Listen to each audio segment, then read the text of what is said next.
आता हेची जेवू सवे घेऊ शिदोरी हरिनामाचा खिचडी काला प्रेमे मोहिला साधने चवी चवी घेऊ ग्रास ब्रह्मरस आवडी हरिनामाचा खिचडी काला प्रेमे मोहिला साधने तुका म्हणे गोड लागे तुका म्हणे गोड लागे तो मागे रसना हरिनामाचा खिचडी काला प्रेमे मोहिला साधने विठाला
शौनम लसदंत कांडम विपद्रंग चंडम शिव प्रेम पिंडम जीव क्रतुंडम अतुलित बलधामम हेमशैलापदेहम धनुज बल कुशानम नामिनाम अग्रगण्यम सकल गुण निधानम वानरानाम धीशम रघुपति प्रिय भक्तम वात जातन नमामि श्रीचा असे वास ज्याच्या पदाशी भवाब्दी नौका हरिया पदाशी लोणी सवस्थी करिशी कृपाळा प्रेमे सखाराम वर्णे गुणाला अलंकापुरी रम्य सिंहासनस्थं पदांबोज तेजस्फुरदिक् प्रदेशं विधिन्द्रादिदेवै सदा स्तूयमानं समाधिस्थमूर्तिं भजे ज्ञानदेवं नमो सद्गुरु तुकया ज्ञानदीपा नमो सद्गुरु सच्चिदानंद रूपा नमो सद्गुरु भक्त कल्याण मूर्ती नमो सद्गुरु भास्करा पूर्ण कीर्ती अधिष्ठान जेथे प्रतिष्ठान देखा तिथे जन्मला तो गुणातीत एका तयाचे नामे चुके जन्म व्यथा नमस्कार माझा सद्गुरु एकनाथा महायोग पीठे तरे भीमरथांबरम पुंडरीकाय दातु मुनींद्रे समागत तिष्ठन्तमानंद कंदम परब्रह्मलिंगम भजे पांडुरंगम पांडुरंगा करो प्रथमा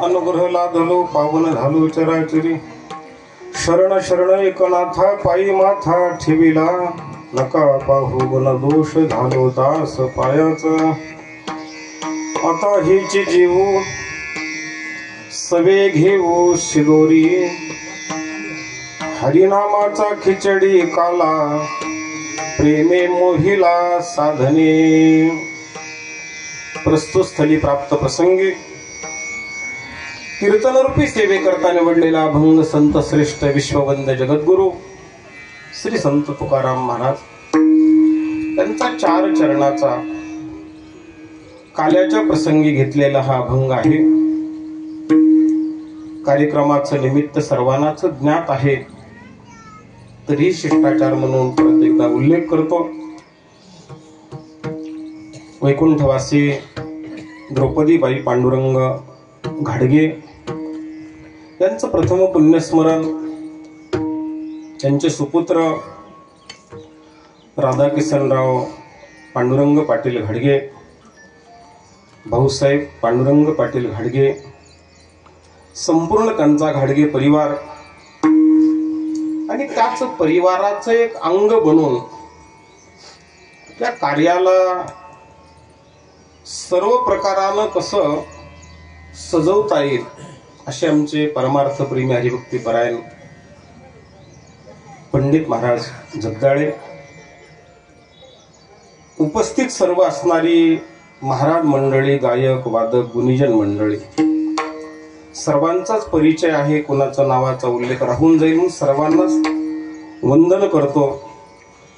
ज्यांच्या पदस्पर्शानं पुनीत आणि पावन झालेली ही भूमी आहे स्वानंद सुखनिवासी, वारकरीही ज्यांचं जीवन होतं असे जगन्नाथ महाराज यांच्याही चरणी वंदन करतो. सर्व असणारी आयोजक, नियोजक, संयोजक मंडळी, साऊंड सिस्टीम, या कार्यामध्ये वेगवेगळ्या पद्धतीनं भाग घेणारी सर्व साधक मंडळी, माता वर्ग, सर्वांनाच वंदन करून माझ्या वाट्याला आलेली ही सेवा आहे. यथामती यथा तथा यथा अवकाश चिंतन करण्याचा प्रयत्न करू. विठ्ठल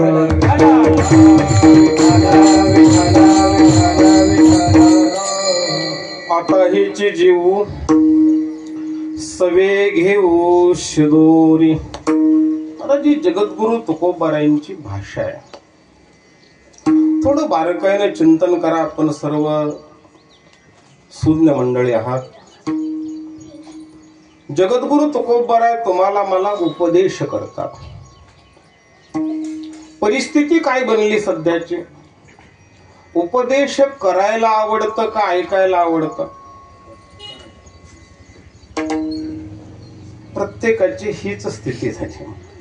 मग ते कौटुंबिक जीवन असेल, सामाजिक जीवन असेल, राजकीय जीवन असेल, अन्य जीवन असेल, प्रत्येकाला उपदेश करावा वाटतो. आज ऐकायला कोणीच तयार नाही. बरं चला, आपल्याला उपचार जास्त आवडतो का उपदेश आवडतो? थोडं बोला, म्हणजे मला बोलताय. तुम्हाला उपदेश आवडतो का आवडत नाही? आवडतो. आता कदाचित तुम्ही हे जरी उत्तर दिलं असलं तरी हे मंडपातलं उत्तर आहे. मी आपल्याला पटवून देईल. एक काल्पनिक उदाहरण आपल्या पुढे ठेवतो. तुम्ही एका गावी गेलात, समजा कापूसवाडीला आले. इथं तुमचे बरेच पाहुणे आहेत आणि आहेत हे मला माहित आहे. आपले अनेक पाहुणे आहेत. तुम्हाला एका पाहुण्यानं चहा पाजला, दुसऱ्या पाहुण्यानं पोहे खाऊ घातले, तिसऱ्या पाहुण्यानं पोहे शिरा खाऊ घातला, पण चौथा पाहुणा सकाळची वेळ होती, ज्ञानेश्वरी वाचित होता, त्यानं तुम्हाला ऐकायला बसवलं. तुम्हाला काय दाखवले? ज्ञानेश्वरी. आज तुम्ही चौघांचा पाहुणचार घेऊन आलात, तुम्हाला कोणता आवडला? खरं उत्तर द्या. विठ्ठल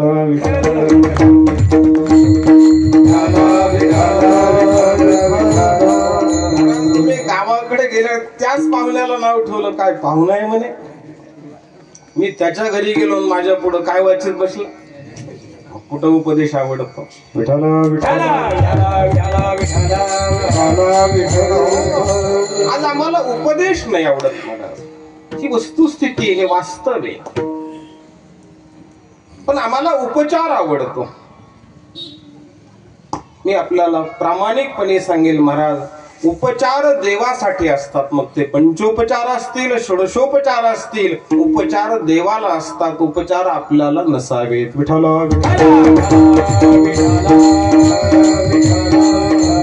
आज आपल्याकडे अशी पद्धती झाली महाराज की कदाचित उपचार म्हणूनच आपण काही गोष्टीचा उल्लेख करतो आणि अनावधानानं जर तो नाही करण्यात आला तर माणसं म्हणतात एवढा मोठा कार्यक्रम केला, त्यानं नाव सुद्धा, अरे नाव हा उपचार आहे महाराज.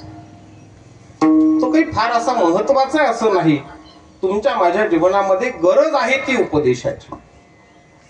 मी आज आपल्या पुढं जे काही मांडत आहे हा माझा उपदेश नाही महाराज, हे पहिल्यांदा लक्षात ठेवा. मी मगाशी कथेतही बोलून गेलो की आमंत्रण देणारा जो असतो ना त्याच्या घरी जेवायला जायचं नसतं. तो फक्त कशाला आलेला आहे? आमंत्रण द्यायला. तसं हे सगळं तुकोबारायांचं म्हणून ऐका, मी फक्त सांगायला लागलो. विठ्ठल विठ्ठल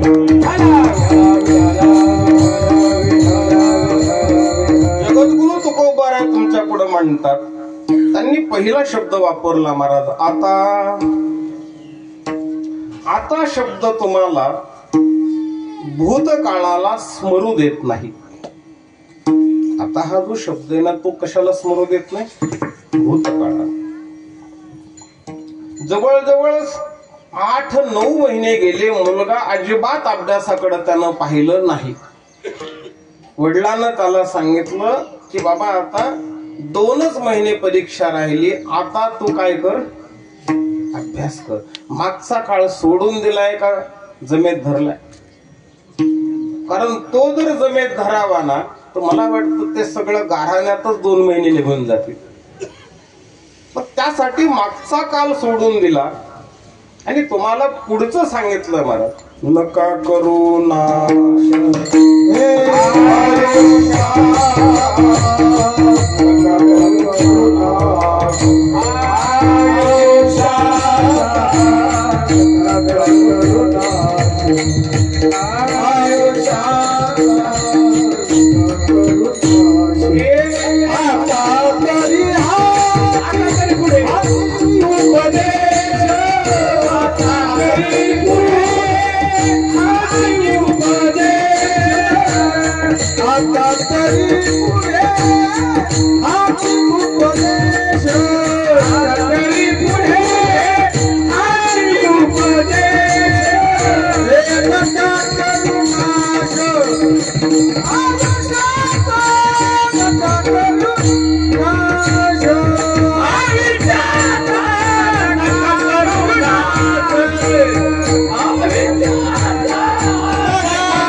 आयुष्याचा.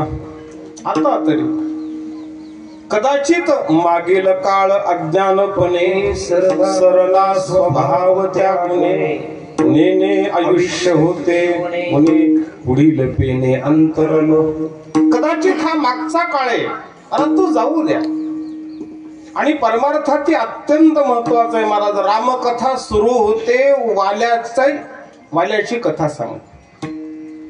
रामकथेतला वाल्या आणि वाल्मिकी एकच आहेत का वेगळे? नाही ना. परिवारासाठी जगत होता तोपर्यंत वाल्या, आणि नारदाच्या संगतीनंतर आता कोण येत आपण ती निवांत विचार करा. विठ्ठल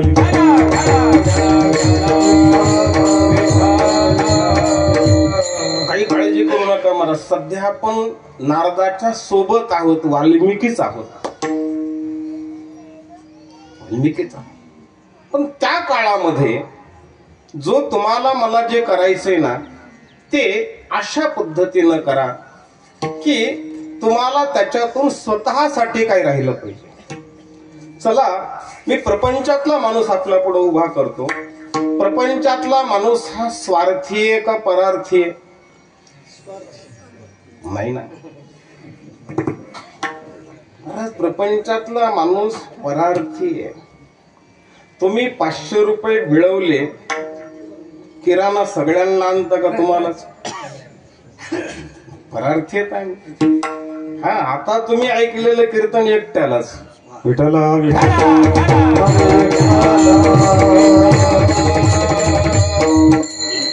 प्रपंचामध्ये मनुष्य परार्थी असतो. मला त्याला वाटतं मी स्वार्थी वगैरे काही नाही. भूषणे ही घेते काढूया.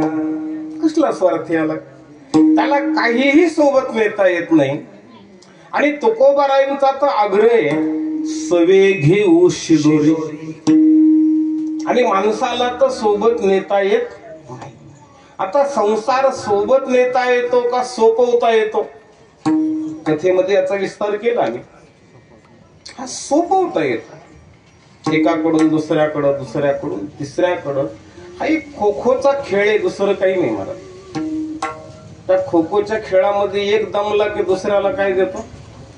मग कोण पळत? बस तो पळत. पुन्हा ते दमलं की मला वाटतं वडिलांनी आपल्याला काय दिला?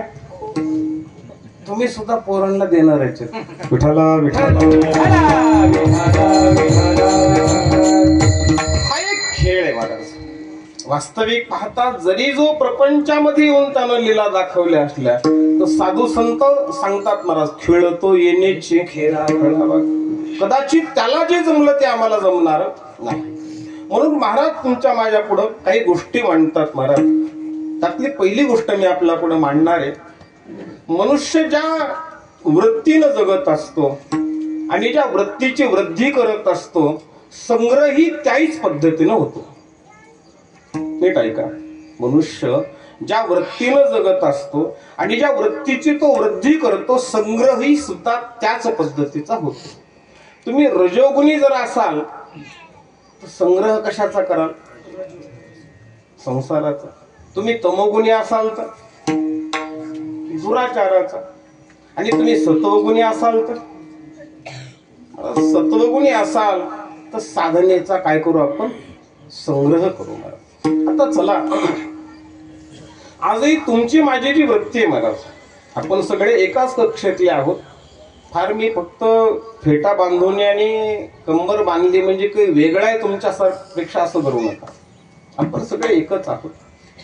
आजही तुमची माझी जी अवस्था आहे, तुम्हाला मला कशाचा संग्रह करा वाटतो? तुम्हाला मला प्रपंचाचा संग्रह करा वाटतो. इथं बसलेल्या पैकी माझ्या सहित कुणाला जरी विचारलं की तुम्हाला किती कपाशी झाल्यावर तुम्ही बास म्हणताल? महाराज कुणी असू द्या, आपली संग्रहाची वृत्ती इतकी जिवंत आहे की तुम्हाला मला कितीही प्राप्त झालं तरी आपली अपेक्षा काय राहते? शिल्लक राहते. मला तुम्ही प्रामाणिकपणे सांगा, कीर्तन, कथा, सत्संग, साधना काही असेल, ही करायला सुरुवात केल्यानंतर ती संपवावी वाटते का चालूच राही वाटते? काय हे चालूच राहावं वाटतं का संपवावं वाटतं? तुम्हाला माहित आहे, चालू म्हणावं तर पहिलाच उशीर झाला आणि संपवावं वाटतं तर विरुद्ध उत्तर वाटतं. असो, परत ही जी मानसिकता आहे, कारण हे मनुष्य जाणीवपूर्वक करत नाही. तुमच्या मनाची जी धारणा आहे ना, ती धारणा ते करत असते. साधूची जी वृत्ती आहे ना, ती बनलीच अशी महाराज, ते जीवे न सोडी आईशी झाले. ती वृत्तीच अशी बनलेली की ना ठेवे घरदार तहान पळाली, कारण त्याला अन्य कशाचीच आवश्यकता नाही. म्हणून आमच्याकडे जी वृत्ती आहे त्या वृत्तीचं फक्त नियंत्रण करा. त्रिविर गुणमय भावे रेभी सर्वमिदम जगत. सगळं गुण, सगळं असणारं जगत हे त्रिगुणावर अवलंबून आहे.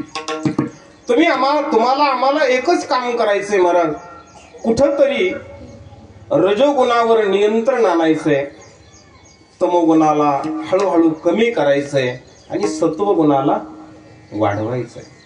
ज्या वेळेला सत्वगुणाची वृद्धी होईल ना, त्या सत्वगुणाच्या वृद्धीतून चांगले विचार, चांगला आचार आणि चांगला सदाचार आपल्याकडे तयार होईल. आणि हा एकदा तयार झाला ना की तो आपल्याला शिदोरी म्हणून सोबत नेता येईल. विठ्ठल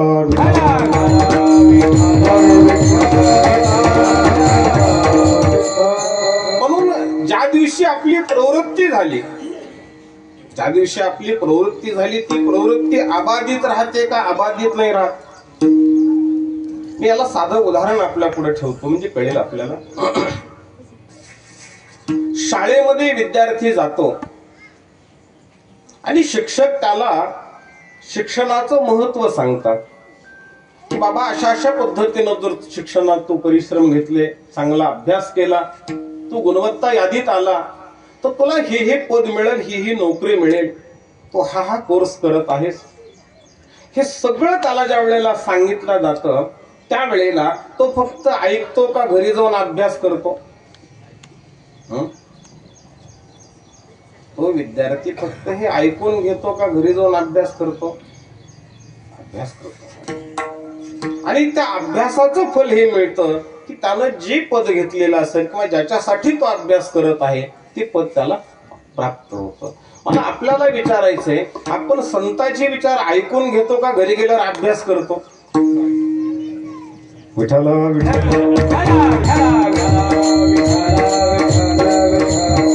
अरे या जगामध्ये भौतिक पदार्थ जर अभ्यासानं प्राप्त होत असतील तर संत विचार का प्राप्त होऊ नयेत? मला असाध्य ते साध्य करिता सायास कारण अभ्यास तुका म्हणे. अभ्यासाचे सांग कार्यसे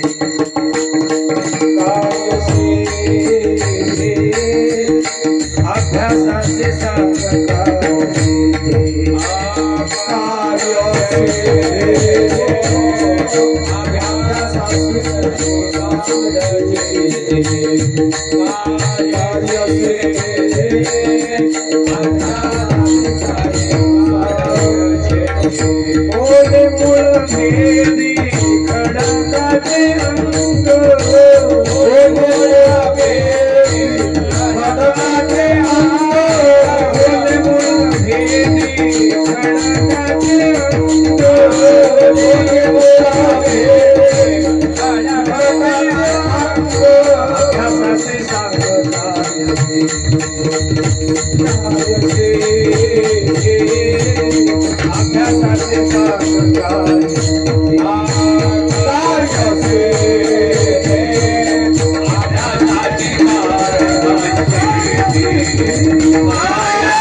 समर्पक प्रमाणे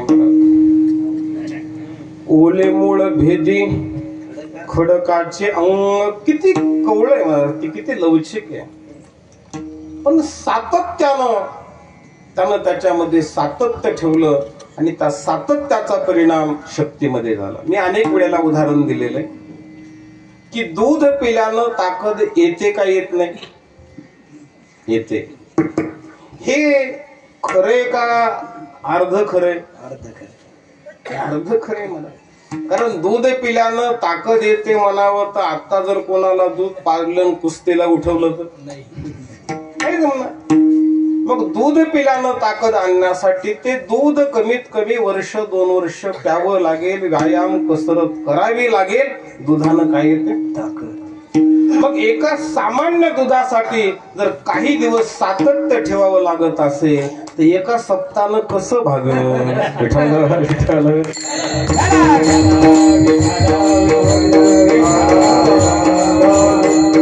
मी बोलत नाही मला सततम कीर्तयन्तो माम यतन्तश्च दृढव्रता. त्याच्यामध्ये सातत्य ठेवा मला. आणि जोपर्यंत आपण सातत्य ठेवत नाही तोपर्यंत साधनेची शक्ती तयार होणार. आणि एकदा का तुमच्यामध्ये ती शक्ती तयार झाली की ती शक्ती तुमच्यामध्ये एक अधिकार तयार करते, महाराज, एक सामर्थ्य तयार करते. मनुष्य तोच असतो पण सामर्थ्यानंतर तो बदलतो. मी साधा प्रयोग आपला पुढे मांडतो. आपल्याला आपलं नाव आपल्याला ठेवता येतं का आई वडील ठेवतात? आई वडील आपल्याला ठेवता येतं का? नाही. तुमचं नाव काय? मृदंगाचार्य कोणी ठेवलं? विठ्ठल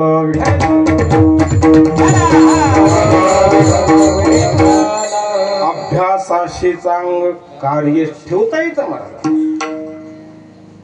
एखाद्याचं विठ्ठल नावे तो MBBS झाला, डॉक्टर हे नाव कोणी ठेवलं? त्यानं ठेवलं. आम्हाला ते करता येतं. त्या कर्तृत्वाचं आयुष्य जगा, कर्माचं आयुष्य सगळे जगतात. विठ्ठला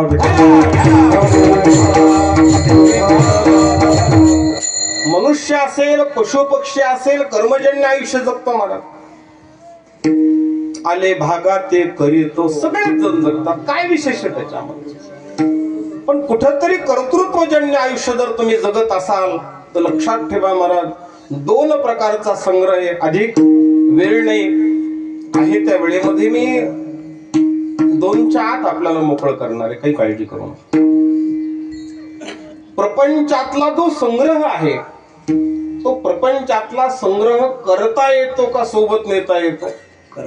करता येतो महाराज, तो सोबत नेता येत नाही. आपल्याकडे काही ज्या पारंपरिक पद्धती आहेत, त्या पद्धतीच्या मागे एक प्रकारचा अर्थ दडलेला आहे, फक्त आपण तो समजून घेत नाही. तुमच्याकडं एखाद्या व्यक्तीचा मृत्यू झाला तर त्याच्या पदरात काय बांधतात?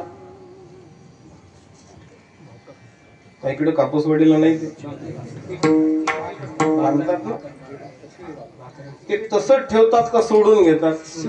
सोडून घेतात. ही त्याला बांधलेलं माहितीये का सोडलेलं माहितीये? कशाला बांधलं?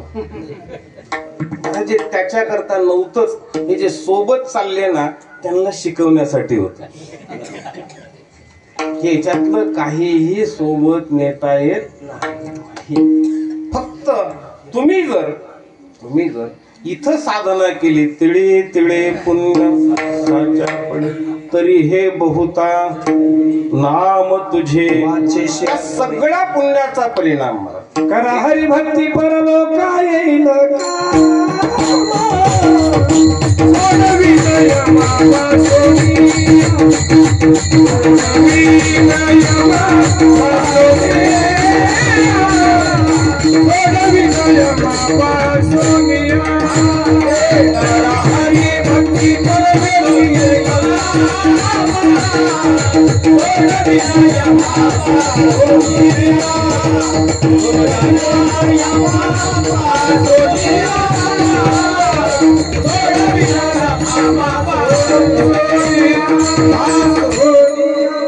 समर्पप्रमाणे मला सोडविल यमा पासोनिया.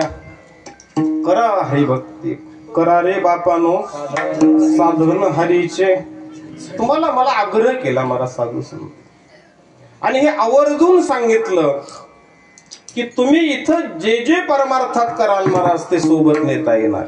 जे जे कराल, मी बोलत नाही जन्मोजन्मी आम्ही तेव्हा या विठ्ठले माझ्या सत्यवादाचे तप. मी आजचा संग्रह नाही, तो अनेक जन्माचा संग्रह केला, आणि याच संग्रहाचा आग्रह अभंगाच्या पहिल्या चरणात. आता हे जे आता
जीव.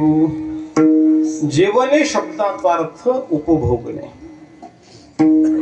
कारण काय होतं, आपण आजही महाराज परमार्थाचं सेवन करत नाही. मी विनोदानं सांगत असतो, आजही तुमची माझी जी वृत्ती आहे महाराज ती बहिरंगाला महत्व देणारी. एखादा मनुष्य सोहळ्यात गेला, ज्ञानोबारायांच्या तुकोबारायांच्या पालखी सोहळ्यात गेला, त्याच्या मित्रालाही यायचं होतं पण काही कारणानं तो नाही येऊ शकला. हा गेलेला सोहळ्यातून परत येतो आणि त्या न गेलेला मित्र त्याला विचारतो, बाबा मला नाही येता आलं पण तू गेलता सोहळ्यात, काय असतं सोहळ्यामध्ये? महाराज सांगायला लागला, सोहळ्यामध्ये खूपच मजा असते म्हणजे कधी लाडू असतात, कधी जामून असतात, कधी जिलेबी असते. आता मला सांगा, सोहळ्यामध्ये भजन असतं, काकडा असतं, हे कुठं सांगितलं? कारण आम्ही सेवन कशाचं केलं तेच त्याच्या बाहेर आलं. पोटी ते ओठी अंतरीचे धावे स्वभावे बाहेरी. कदाचित घरच्याला वाटत होतं तो दिंडीमध्ये गेला पण महाराज त्यानं सेवन नाही केलं. विठाला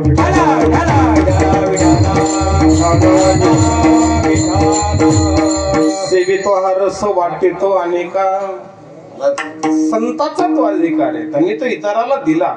पण महाराज म्हणतात, बाबा तुम्ही गतम न दुःखाय गेलेला काळ जाऊ द्या, पण आता मात्र अशा पद्धतीचं सेवन करा. ब्रह्मरस करू भोजन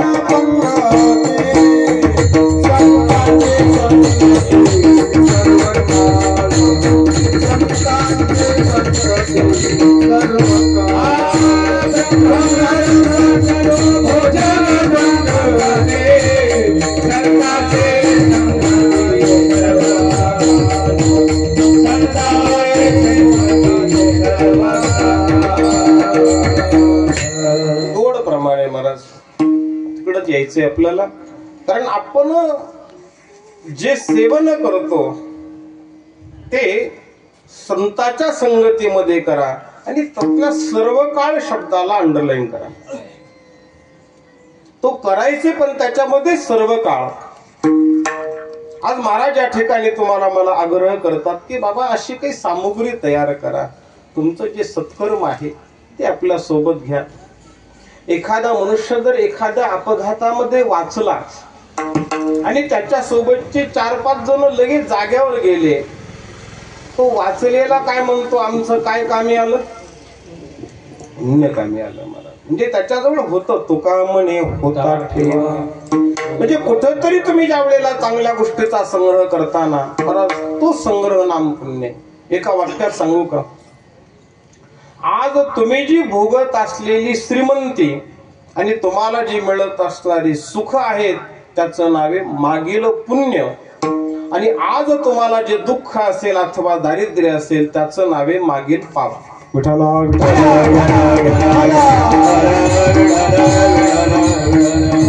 कदाचित आपल्याला राहू द्या महाराज आध्यात्मिक, पण कदाचित भौतिक सुख जर आपल्याला पुन्हा भोगायचे असतील तर आपल्याला काय सांगितलं? ज्ञानोबारांनी 9व्या अध्यायामध्ये याचं गोड चिंतन केलं मला, की तुम्हाला जी असणारी स्वर्गाची सुख प्राप्त करायची असतील त्यासाठी सकाम व्रत करा. तुम्ही देवा ते भजाल, देव तुम्हा तुष्टाईल, मग परस्परे घडेल प्रीती जेथ. इथं तुम्ही जे जे काही सकाम कराल ते तुम्हाला त्या सुखाला प्राप्त करून देईल. त्या पद्धतीनं इथं आपल्याला जे जे काही करायचंय ना ते संग्रह म्हणून करा. जगद्गुरु तुकोबाराला विचारलं, महाराज तुम्ही आम्हाला करा एवढं म्हणतात, शिदोरी शब्द वापरला. कदाचित आम्हाला आता ही शिदोरी सोबत नेण्याची अपेक्षाही इच्छाही तयार झाली, पण नेमकं करावं काय? योग आहे, यज्ञ आहे, तपादी साधन आहेत, तीर्थयात्रा आहेत, मग अनेक साधने. त्याच्यापैकी नेमकी निवड कशाची करावी त्याचं उत्तर अभंगाच्या हरिनामाचा खिचडी काला, हरिनामाचा खिचडी काला, हरिनामाचा खिचडी काला.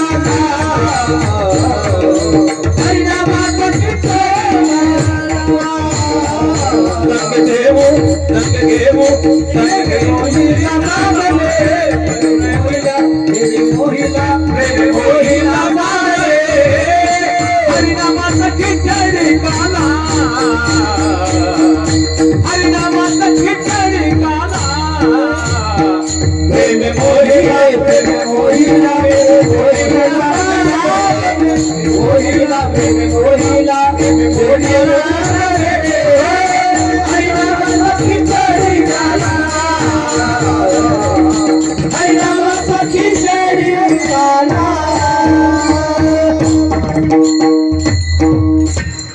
हरिनामाचा खिचडी काला. अरे तुमच्या माझ्यासाठी सगळ्यात सोपं सांगितलं मला. कारण अन्य खूप साधन आहेत आपल्याकडे. नाना साधनाच्या घरीचे खटपटा अनेक साधन आहेत महाराज. आणि ती सगळी साधनं उद्धाराला भगवत प्राप्तीला कारण येत नाही अशी नाही. पण तुमच्या माझ्यासाठी मात्र हे साधन अत्यंत सुलभ आहे, सोपं आहे. आणि त्याच साधनाचं नाव आहे हरिनामाचा खिचडी काला. मी एक साधा प्रश्न विचारत असतो मला श्रोत्याला. कीर्तन ऐकण्यामध्ये तुमचा फायदा काय?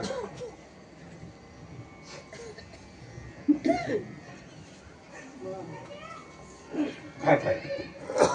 मी आमचा कशामुळे म्हणलं नाही, आम्हाला पाकिट मिळतं म्हणून मी तुमचा विचार. ऐका, कीर्तन ऐकण्यामध्ये सगळ्यात मोठा फायदा मला हे उपदेश वगैरे ही उत्तर असतील ते काही चूक नाही.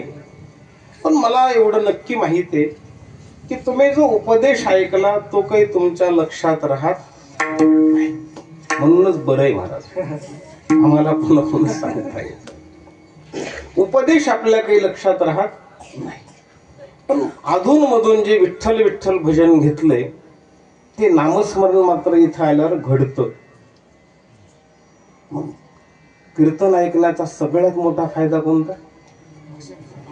नामस्मरण.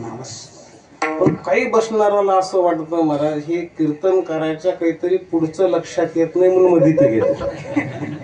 आपला आणि याचा काही संबंध असं कधीच म्हणू नका महाराज. सगळं कीर्तन विसरून जा, पण यातलं घडलेलं नामस्मरण तेच तुमच्या सोबत येणार आहे. विठ्ठला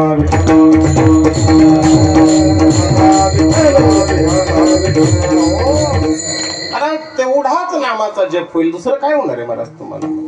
आपण त्यापेक्षा या पद्धतीनं आचरण करण्याचा प्रयत्न केला तर आणखी चांगलं आहे. कारण काय होतं माहितीये का, आपली सुरुवात विचाराला प्रवृत्त करणारी होते, पण आपण आचारापासून त्याचा आरंभ करत नाही. विचाराला स्थायी करायचा असेल, विचाराला संग्रहित ठेवायचा असेल तर पहिली गोष्ट आपल्याकडून काय घडला पाहिजे? आचार घडला पाहिजे. पहिली गोष्ट एक साधं उदाहरण सांगतो तुम्हाला. तुम्ही रोज गावातील हनुमानजीच्या दर्शनाला जात असाल, मला ही साधी गोष्ट आपल्या पुढे मांडतो. आपल्याकडं मंदिरात, कोणत्याही मंदिरात गेलं तरी त्या मंदिरात दर्शन घेण्याच्या अगोदर शुचिर्भूत होऊन मग दर्शन घेण्याची पद्धत आहे. आता आपल्या मंदिरामध्ये पाण्याची व्यवस्था आहे का? नाही महाराज, नाही. तुम्ही अन्य धर्मीयाकडे बघा, तिथं काही असेल नाही तर नसेल नाही, पण पाय धुण्यासाठी काय. मला तुम्हाला साधा सोपा मार्ग सांगायचा आहे. तुम्ही जर घरूनच पायात न घालता हनुमानजीच्या दर्शनाला निघालात, हा झाला आचार. हा झाला काय? आचार. तुम्ही पायात ज्या वेळेला घालत नाही त्याच वेळेला पहिल्यांदा तुमच्या डोक्यात हनुमानजी आले का नाही? मी कुठं चाललो? आचारामध्ये विचार बदलण्याची ताकद आहे. विठ्ठला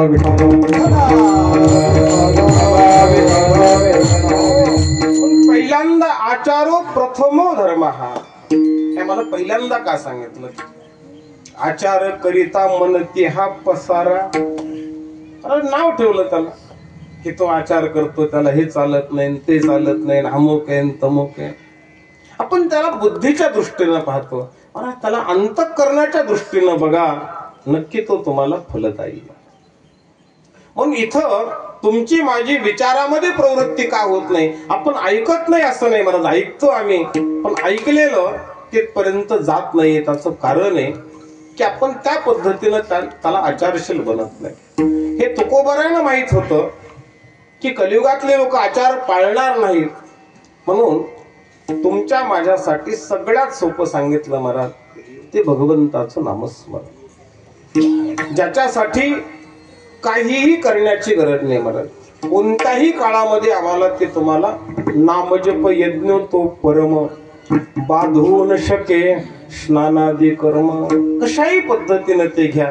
उठता बसता भांडता कांडता सर्व कार्य करिता तुमच्या माझ्यासाठी भगवंताचं नाम सांगितलं. कदाचित माझं कीर्तन विसरून जा महाराज, पण एक बसल्या बसल्या संकल्प करा, कारण अभंगाची सुरुवात आहे. आता हिची जीव, अभंगाची सुरुवात आहे. सवे घेऊ शिदोरी, आजपासून आपण शिदोरी तयार करा महाराज. आजपासून काय तयार करा? शिदोरी तयार करा. कारण भगवान पदरचं काहीच देत नाही, काहीच देत नाही महाराज. कारण त्याला जर पदरचं काही देता आलं असतं ना, तर पांडवाला अरण्यात फिरूच दिलं नसतं. विठाला विठाला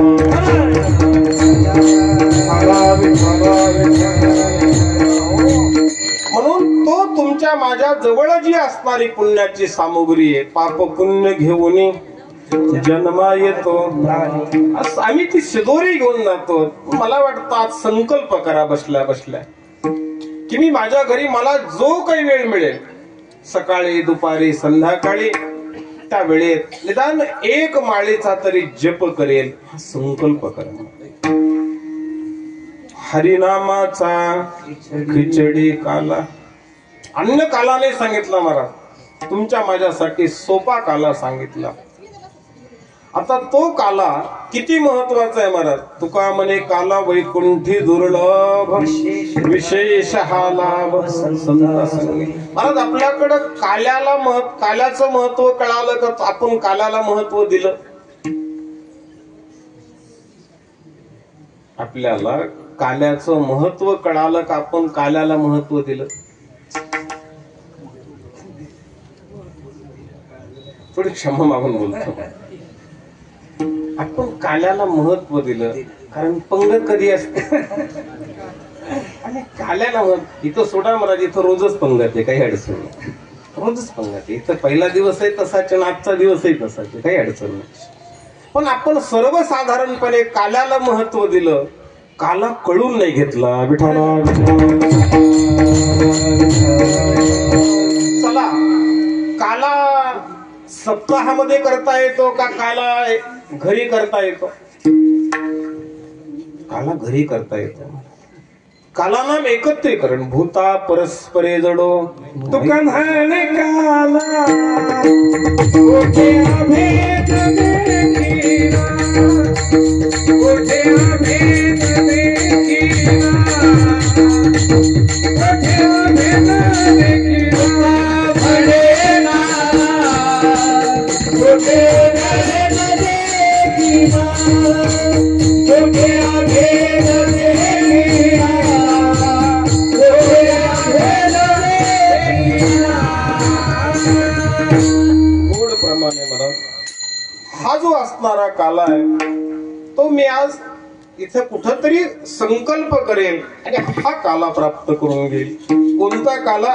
हरिनामाचा खिचडी काला. फक्त त्याच्यामध्ये एकच काम करा महाराज, ते किती करायचं ते ठरवू नका. कारण ज्यांच्याकडं तुम्ही गेलेला आहे, वाढून घ्यायचं तुमच्या हातात आहे का वाढणाऱ्याच्या हातात आहे? वाढणाऱ्याच्या हातात आहे. तुमच्या काय हातात आहे? मग नाही ना, मीठ टाकायचं ना. विठाला विठाला तुकोबारे म्हणतात त्या प्रेमाचं मीठ टाका, आवडीने भावे, ते तुमच्या हातात आहे. ते तुम्ही त्या त्या पद्धतीने टाका. कारण आहे त्या पक्वान्नाची गोडी वाढवायची असेल, कारण ते पक्वान्न चांगले, पण कुठंतरी मिठाची न्यूनता त्या पक्वान्नाच्या चांगलेपणाला प्रतिबंध करू लागली. तुम्ही फक्त काय करा, तसं नाम चांगले महाराज, नाम चांगले चांगले माझे कंठी राहुले अमृताहुले गोड. ते मुळात अंगानच चांगलंय, फक्त त्यामध्ये काय करा, तुमच्यातलं जे असणार प्रेम आहे ते त्यामध्ये समर्पित करा. आणि दुसरा शब्द मी थोडा आपल्यासाठी सांगतो की तुकोबारायांनी खिचडी शब्द वापरला महाराज. आता ही खिचडी अशी आहे की ती पुरुषाला करता येते का महिलाला करता येते? खिचडी सगळ्यालाच येते, सकळाशी येते. त्याच्यासाठी तुकोबारायांनी सांगितलं बरं खिचडी करा. आणि दुसरी गोष्ट मला वाटतं खिचडीमध्ये काय काय टाकता येतं, मला वाटतं काय टाकता येत नाही. म्हणून आम्हाला इथं लहान थोर नर अथवा नारी आदी करुणी हे जे वर्णन केलं ना, याचा अर्थच हा आहे. इथं खिचडी शब्दाचा अर्थ तुम्हाला सगळ्यांचा एकत्र समन्वय केला, तुम्ही सर्वजण त्याच्यामध्ये एकत्र या. फक्त हे करत असताना एकदा तुम्ही त्या अंतरंगात गेलात की ते अत्यंत आल्हादपणे त्याला स्वीकारा. अभंगाचं तिसरं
ब्रह्मरस आवडी.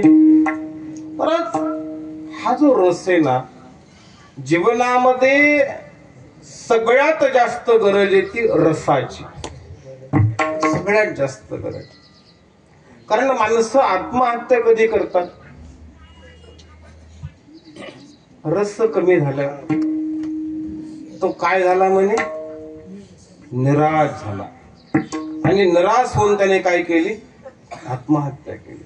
आता आमची शोकांतिका ही आहे की आपण ज्या वेळेला निराश होतो त्यावेळेला मला वाटतं दुसराच रस घेतो. काही लोकांना टेन्शन आल्यानंतर टेन्शनचं औषध काय,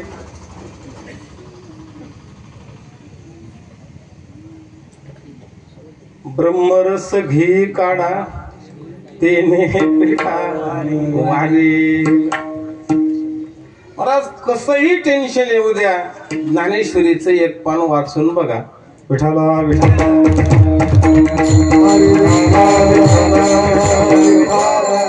काय करावं, आपण काय केलं नेमकं सांगू का तुम्हाला. अरे संसार म्हणजे, आता तुम्ही इथं आलात असं कीर्तन ऐकायला लागलात, याला काय म्हणताल, तुमचा योग म्हणताल का काय म्हणताल याला,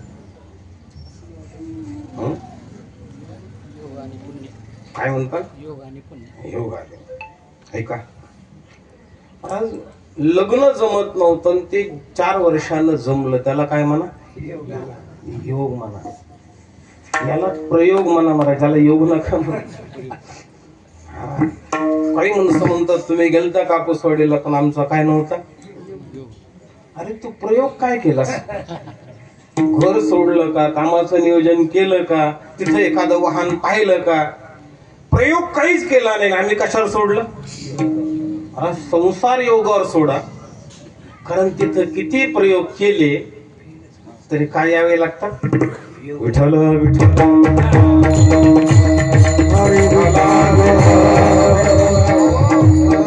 तिथे प्रयोग करून बेजार येत आले, पण ते चालतं योगानं आणि हे चालतं प्रयोगानं. तर इथं कशाची वाट पाहत? काही म्हणतात आमचा काय नव्हतं. अरे योग लावू नका महाराज. इथं तुमच्यातल्या आवडीसाठी तुम्ही पुन्हा पुन्हा केलेली प्रवृत्ती, चवी चवी खादलेशे खावे वाटते, ही जी तुमच्यातली स्थिती आहे त्याच्याविषयी तुमच्या मनामध्ये झालेली जी आवड आहे की तुम्हाला पुन्हा पुन्हा प्रवृत्त करत नाही. मला दयाच्या महाव्यसन ती पुन्हा पुन्हा पुन्हा पुन्हा त्याची प्रवृत्ती तयार होते. महाराज रसनावेरा रसाविते एता घोटाधी कहे, एता घोटाधी कहे, एता घोटाधी कहे.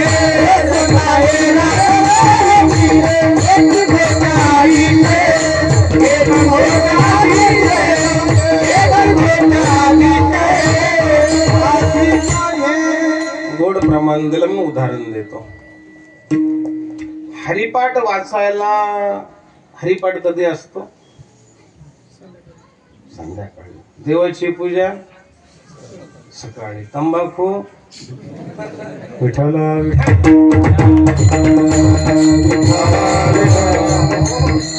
सर्व काळ सुखावर. ही जी आमची वृत्ती बनल्या गेलेली याचं कारण मी त्याला नाव नाही ठेवत. मला तो पदार्थ जरी चांगला नसला तर तुम्ही त्याच्यात काय निर्माण केली? तुमची आवड निर्माण केली. हे आपण शास्त्राच्या आधारानं त्या गोष्टी करू लागलो का तुमच्या आवडीनं?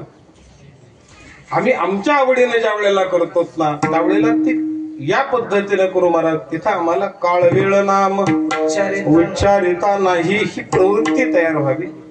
आणि एकदा का तुम्हाला ती गोष्ट प्राप्त झाली किंवा त्याची तुम्हाला चव लागली की तुम्हाला कुणी आणून देण्याची गरज नाही, तुम्ही तिथं मागण्यासाठी जाताल. अभंगाचं शेवट. तुका माने गोडला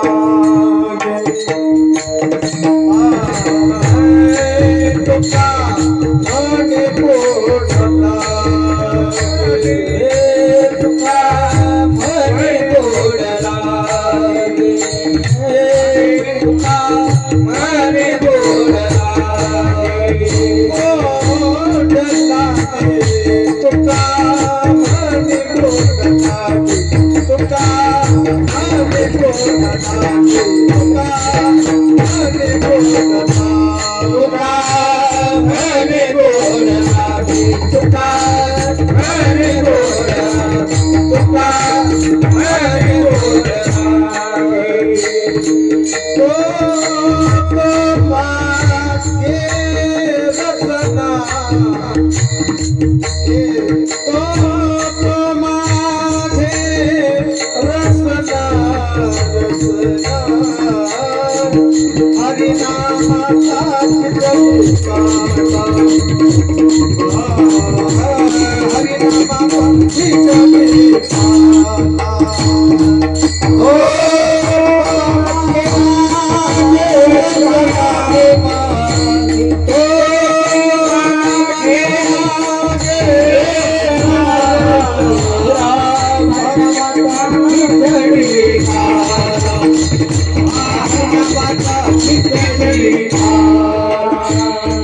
प्रेम मोहिला साधने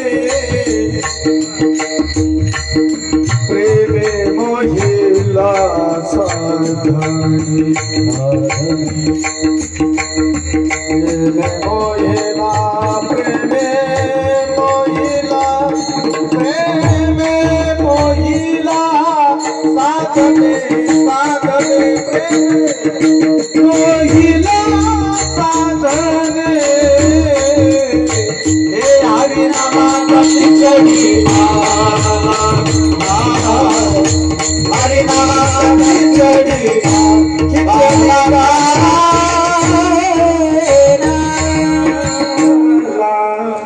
पारख तुका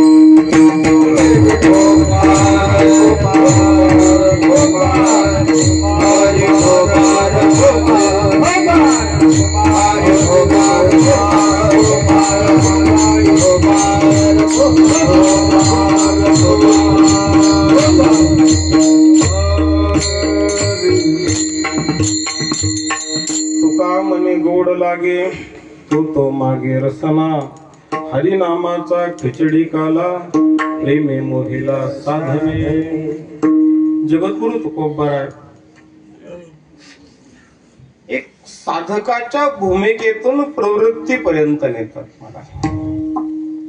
आता हेची जीव हा आरंभ आहे आणि एकदा त्याच्यामध्ये तुमची प्रवृत्ती झाली की आता तुम्हाला ती मागितलं जात. आजही आपल्याकडं श्रोत्याला आवाज द्यावा लागतो का श्रोता वक्त्याला बोलवतो? कसं आहे आपलं वक्त्यालाच म्हणाला तर या पुढे सारखा पुढे सारखा. आता आम्हाला म्हणावं लागतं या लवकरात लवकर कीर्तनाला काय होत आहे? सुरुवात. महाराज माणसं भांडणं सुरू झाल्यावर ज्या गतीनं जातात, घरून जर आवाज आला ना त्याला काही माईक नसतं, काही नसतं, पण जर त्याचा आवाज आला रे आला, ज्या गतीनं चालतात मी अजून त्या गतीनं कीर्तनाला आलेली माणसं पाहिली नाहीत. कारण आपल्याकडं आजही ती, कारण तो मागे रसना, तुम्हाला त्याची ज्या वेळेला गोडी तयार होते मला, ही मी जे बोलतोय ना ते आपले दोष काढतोय असा अर्थ नका लावू महाराज. अजूनही आपण अंतर्मुख बना आणि खरंच त्या अर्थानं स्वतःला चिंतन करा की खरंच आपल्यामध्ये या उणीव आहेत. विठ्ठला विठ्ठल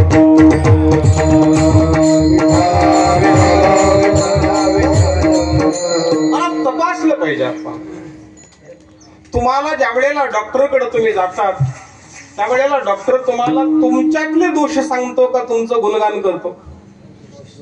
दोष सांगतो. मला त्यातून आपण नाराज होत नाहीयेत, उलट आपण त्यांना विचारतो की आता मला उपाय सांगा, मला आता उपाय सांगा की जेणेकरून माझा जो आजार आहे तो कुठंतरी मला दूर करताय. आणि ज्या वेळेला हे तुम्ही मागताना त्यावेळेला खरंच तुमची मानसिकता बदललेली. तो मागे रसना महाराज म्हणतात ती गोष्ट पुन्हा पुन्हा मागितल्या जाते नव्हे, हीच प्रवृत्ती आपल्या ठिकाणी तयार व्हावी. गेली 7 दिवस आपण भागवताचं चिंतन ऐकलेले, त्या कृष्ण कथाही आपण ऐकलेल्या आहेत. आज भागवतात आपलं संत वचनाप्रमाणे काल्याचा दंडक आहे महाराज. चरित्र ते उच्चारावे गेले गेले मुकुळे. अधिक वेळ आपल्याकडं नाही, त्यामुळे कृष्ण चरित्राचा फार विस्तार न करता मी अगोदर सांगितलेले 2च्या आतमध्ये सोडायचं, म्हणून अधिक विस्तार न करता फक्त त्या चरित्राचा उद्देश सांगून आपण आपली सेवा पूर्ण करू. विठ्ठला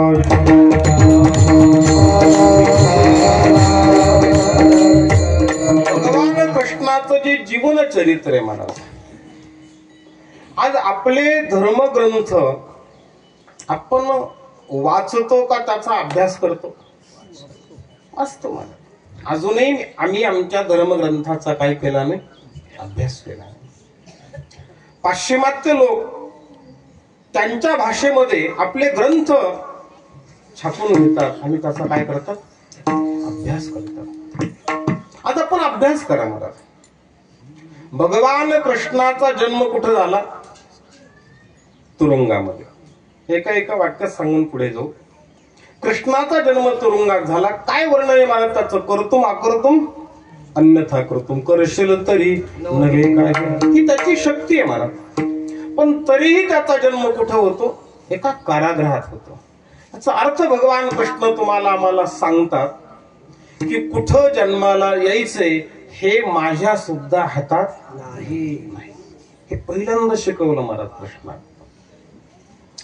कृष्णानं दुसरी गोष्ट सांगितली की कुठं जन्माला यायचं हे आपल्या हातात नाही, पण जन्माला आल्यावर कुठं जायचं हे कोणाच्या हातात आहे? म्हणून तर त्यांनी सांगितलं कुठं घेऊन जा मला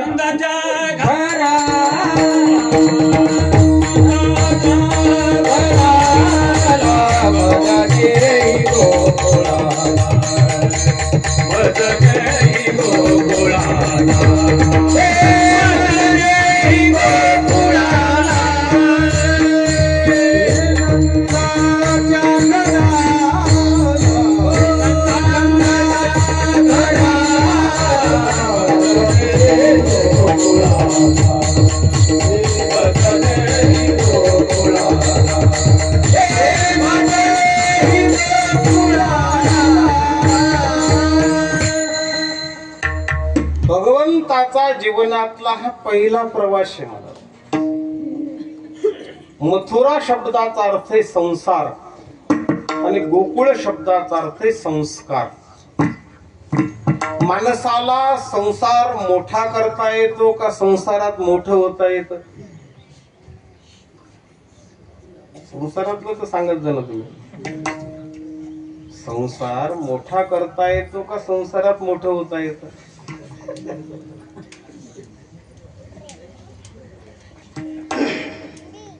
संसार मोठा करता येतो म्हणावं तो प्रारब्धाधीन आणि संसारात मोठं होता येतं म्हणावं तर रावणाचं मंदिर कुठंच नाही. संसार मोठाही करता येत नाही आणि संसारात मोठंही होता येत नाही. संस्कारानं माणूस मोठा होतो. पण भगवान कृष्णाने तुम्हाला मला शिकवलं जन्माला कुठेही या पण तुम्ही गोकुळला जा. मग गोकुळ म्हणजे पैठण, गोकुळ म्हणजे आळंदी, गोकुळ म्हणजे ऋषिकेश. कुठेही जाणार तुम्ही नक्की तिथं कर्तृत्व दाखवता. विठाला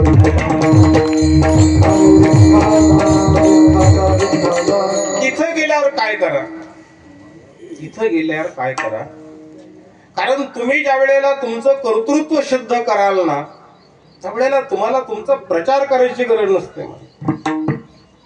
लोक तुम्हाला आकर्षित होऊन तुमच्याकडे येतात.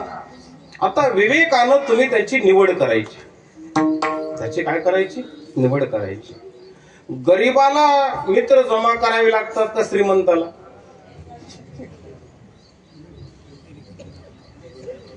गरीबाला जमा केले तरी होतच नाही त्याचं कोणी. श्रीमंताला मित्र जमा करावे आपोआप मित्र होतात. आपोआप मित्र. भगवान कृष्ण ज्या वेळेला स्वतःच कर्तृत्व सिद्ध करतात अनेक असणारे महाराज पिंद्या, सुदामा, बडजा, बोबड्या, श्रीरामा, सुदामा अशी असणारी जी मित्रमंडळी आहे ती सगळी कृष्णाकडे येते आणि कृष्णाला सांगते कन्हैया तू आम्हाला तुझा मित्र बनवून घे. भगवान कृष्ण त्यांना सांगतात की मी तुम्हाला मित्र बनवून घ्यायला तयार आहे पण माझ्या परीक्षेत पास झाले तर. म्हणून लक्षात ठेवा हे चरित्र ऐकू नका, फक्त आचरणात आणायचा थोडा प्रयत्न करा. भगवान कृष्णानं जे अनेक मित्र जमा केले त्या मित्रांना विचारलं तुमच्या घरी दही, लोणी, तूप, दूध आहे म्हणे हो. तुम्ही ते खाता? गप्प बसले. मग काय खाता? मला त्यांनी प्रामाणिकपणे सांगितलं आम्ही ताक पितो म्हणे. गोकुळची ताक पिरे आणि ताक पितो. कृष्ण म्हणाले मग तुम्ही जर ताक पित असाल तर मी तुम्हाला मित्र करून घ्यायला तयार नाही. मुलांनी विचारलं कृष्णा ताकाचा मित्र करण्याचा काय संबंध येतो? आणि म्हणजे फार जवळचा संबंध आहे. मला सांगा ताकानं ताकद येते का गुंगी येते? ताकानं ताकद येते का गुंगी येते? मग आणखी पुढचं उत्तर द्या. कशा कशानं गुंगी येते?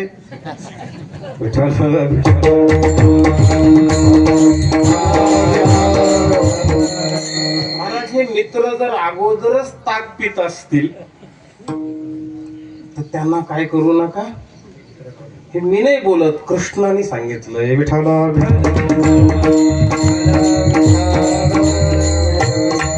मुलांनी विचारलं का नाही आम्हाला ते आवडलं पटलं पण आमचा नाईलाज आहे. आमच्या घरातली सगळी लोक प्रलोभनानं हे मथुरेला विकतात. आम्हाला ते मिळायचं कसं? भगवान सांगतात तुम्ही माझ्या सोबत चला, आजी देतो पोट भरी, याल तरी यारे लागे, अवघे माझ्या मागे मागे. मला वाटतं अशाच्या सोबत जा महाराज, अशाच्या सोबत जा जो तुमचं ताक प्यायचं बंद करील आणि लोणी खाणं सुरू करील, त्याच्या सोबत जा महाराज. आज आम्ही पहिलं लोणी खात होतो, पण त्याच्याजवळ सोबत गेल्यापासून ताक प्यायला लागलो. विठाला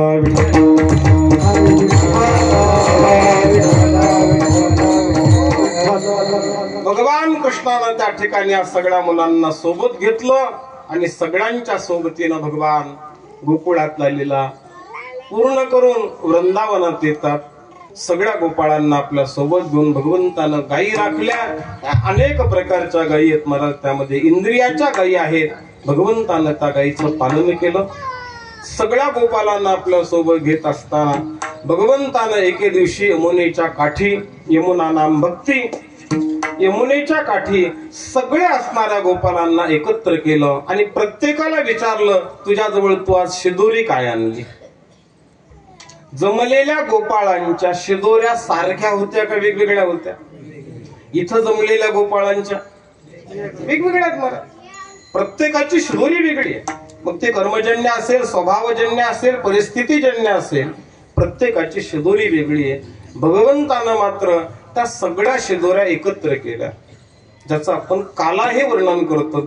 शुकदेवानं त्याचं बिभ्रद वेणू जठरपटवे श्रृंगवेत्रेच कक्षे या न्यायानं त्याचं वर्णन केलं. संतांनी त्याचं काला करीती संतजन, सवे त्याच्या खडकी सोडियेल्या, आजचा दही काला. महाराज संतांनी त्याचं वर्णन केलं. त्या काल्याचं विशेषत्व फक्त एवढं सांगतो महाराज, काल्याच्या मिशे देव जळी झाले माशे. तुमचं आमचं भाग्य महाराज की आज हा काला घाडगे परिवाराच्या निमित्तानं आपल्याला या ठिकाणी प्राप्त होतोय. हा अशाच पद्धतीनं संत विचाराचा, शास्त्र विचाराचा, संत संगतीचा काला आम्हाला सदैव प्राप्त होत जावा, एवढीच प्रार्थना सर्व संतांच्या चरणी करूया. उपस्थित सर्व सद्भक्त श्रोतागण, सर्व आदरणीय महाराज मंडळी, पारमार्थिक सर्व गुणीजन मंडळी, सर्वांच्या चरणी वंदन करतो. झालेली यथामती यथातथा यथावकाश सेवा भगवत चरणी समर्पित करून आपण सेवेला पूर्ण विराम देऊ. ज्ञानेश्वर ज्ञानेश्वर